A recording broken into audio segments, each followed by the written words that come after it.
Hello guys, welcome to Finstock Biztalk. This is a channel where we talk about businesses. We give you tips and insights on how to run, start and manage your business.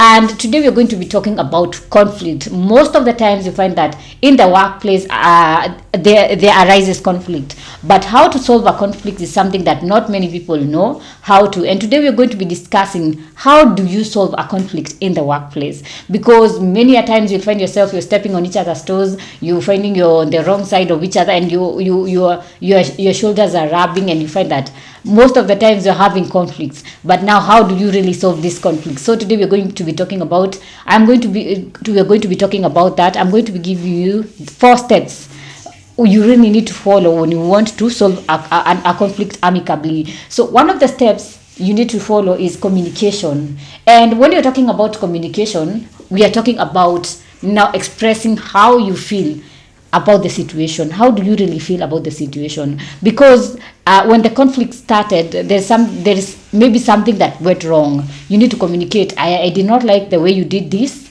I did not like the way you addressed this. I did not like the way you perform this task. You see that you need to communicate. How do you really feel, or what is it that you don't like about the other partner? So when it comes to communication, both parties must communicate so that they can now air out how they feel about the situation. They can air out how they feel about the whole scenario, and that way you're going to understand what is really happening between the two parties, and each party is going to understand the other party's point of view. So we say that communication is very key, and if you are the one who is solving the conflict, make sure that both the parties, they communicate of how they have been wronged or how they feel that the other person has really made a mistake. And then the next step is actively listen. If you are the person who is solving that conflict, it is good to actively listen. And when we're talking about actively listening, we are talking about not favoring one side. So you're listening to both parties when they are talking or when they are expressing their feelings, when they are expressing how they feel about the situation. So you need to actively listen and understand how what is happening. You need to understand the context of the whole argument. And when you're talking about listening, you don't need to just hear. You need to process the information, understand. So when we're talking about active listening, we're talking about understanding the situation, because you need to understand, how did this argument, why is this person angry, why is this person feeling irritated, why is this person not contented about the situation? Or you need to understand all this. Look at the elements, listen to both parties. Here you don't listen to just one party, you have to listen to both parties so that you get their both sides of their story. And then number 3, you need to review options as a group.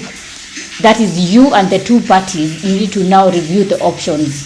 And how can we really solve this? Because you find that most of the times this conflict, they tend to escalate into fights. So you really need to understand, how do we really solve this in a good way without really having to fight, and in a way that both the parties will feel satisfied. That is where now we come into that step of reviewing options, where you lay out, we have this, let's say it's 2 people who are fighting over a pen, and this person, the one party is saying the blue pen is theirs, the other party is saying it's theirs, and the 2 parties can't decide who the pen belongs to. So you need to come up with, now review the options. You can now decide maybe to take the pen and give the 2 parties 2 different pens, or maybe they can just come into a conclusion of maybe not using the pen. So that is just an example. So you need to review options, what options are available, and you need now to know, will the options now satisfy both parties? So that is more on reviewing options. And then number 4 is end up with a win-win solution. That is where I find that sometimes it's not like they have to win both of them, they can lose both of them. So you need to come up with a win-win solution where neither the party feels that they feel disadvantaged. So you need to come up with a way that both the parties feel that they have really been held, or the conflict has stopped and they have won the case. So both the parties, there's no party that is feeling that resolution or that solution did not really favor them. So you need to come, maybe some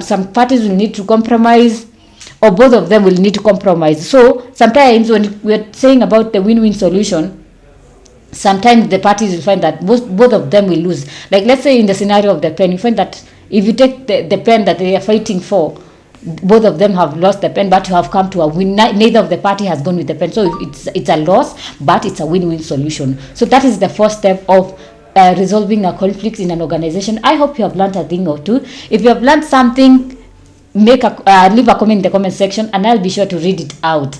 And how are other ways that you can solve a conflict in a workplace? Tell me more on the comment section. Make sure at the end of this video you comment, you like, subscribe, share, hit on the notification button so that every time I upload a new video you can be notified. And if you're interested in knowing more about conflict resolution, especially in the workplace, if you want to be a professional conflict resolutioner, I don't know if there's a word like that, or maybe you want to be a professional in solving conflicts, you can enroll for an online course at Finstock University College. You can visit their website at www.finstockuniversity.com, or you can call their customer care at 0703 313 722. Send them an email at info@finstockuniversity.com.